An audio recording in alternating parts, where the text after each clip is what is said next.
This video is going to focus on how you can use lead magnets to help attract new subscribers.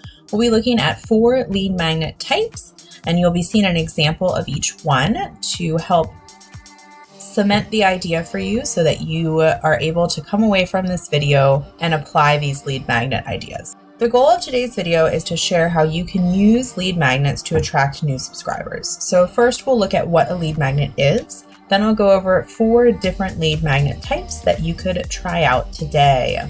The sneak peek lead magnet, the indestructible lead magnet, the virtual library lead magnet, and the membership lead magnet. First of all, what is a lead magnet? A lead magnet is basically a way for you to entice people to fill out a form or subscribe to a list. So they're generally some sort of free content that a company or a content creator will give away so that people are willing to hand over their email address. They should appeal to your customer. They should offer immediate gratification. So this is something your customer can download, print, or read or access right away. It needs to have actionable content, something that they can apply, and it should address a need or resolve a problem. If you're trying to attract new subscribers, it's essential to give them a good reason to hand over their email address. And the best way to do that is to have a compelling lead magnet. The first lead magnet that we're going to take a look at is the sneak peek lead magnet. So instead of taking the time to create a lead magnet from scratch, staring at a blank Canva template or a blank Word document, I recommend you take something you've already got.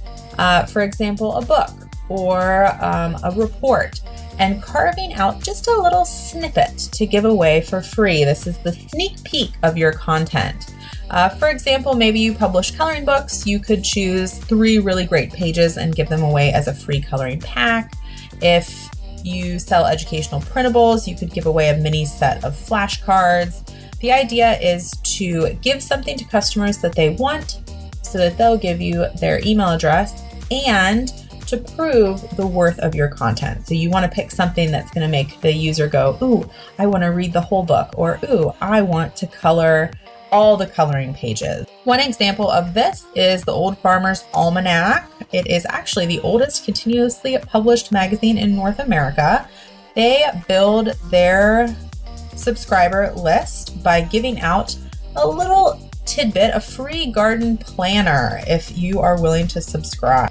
The second lead magnet we're going to look at is the Instructable lead magnet. Essentially, Instructables are mini lessons. They should contain step-by-step instructions to accomplish a task. This might be really long, it might be a giant task and it takes 20 pages to explain it, or it might be something super simple that you can explain in just 3 or 4 steps. But the key is you want to restrict it to a single subject.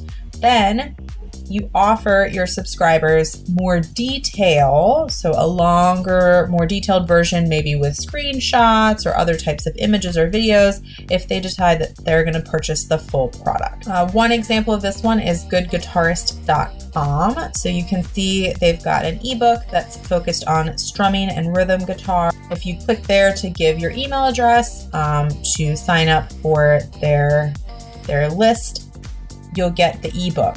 But of course, a guitar player can't only know strumming and rhythm. There's a lot more that you'll need to know and learn to be a good guitar player. So they've given away a little bit that tells you how to do one specific thing very well. But in order to be an excellent guitar player, you'll need to purchase more from them in the future. The third lead magnet we're going to look at is the virtual library lead magnet. So if you've got a ton of resources that you've already created, you essentially have a library of resources. Instead of allowing any old person off the internet to check out your collection of public domain images or to browse through the assortment of templates you've created, you can gate access to it. So you can sort of put up a password or something like that so that only your subscribers can access it.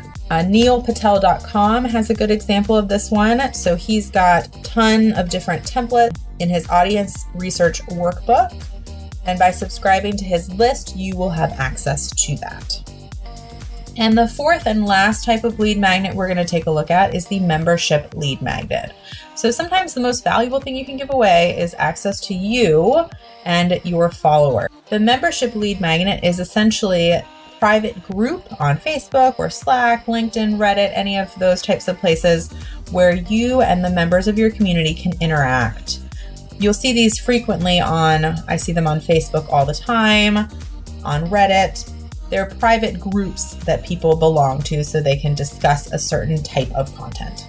One fantastic type of lead magnet that I recommend and use frequently myself are checklists. If you want to learn more about how to use checklists, simple content that sells, or as a lead magnet, Checklist Profits is a no-fluff, quick read curriculum that will walk you through everything you need to know. It's super simple and straightforward. If you like the idea of helping others solve problems, reach goals, and enjoy their hobbies and interests, this could be a really great lead magnet for you to try out. It's perfect for people who want to create high-value sellable checklists, those who want to create in-demand lead magnets, or beginners looking to create and sell best-selling printables. You can find this product and learn more about it on my website, amyharrop.com.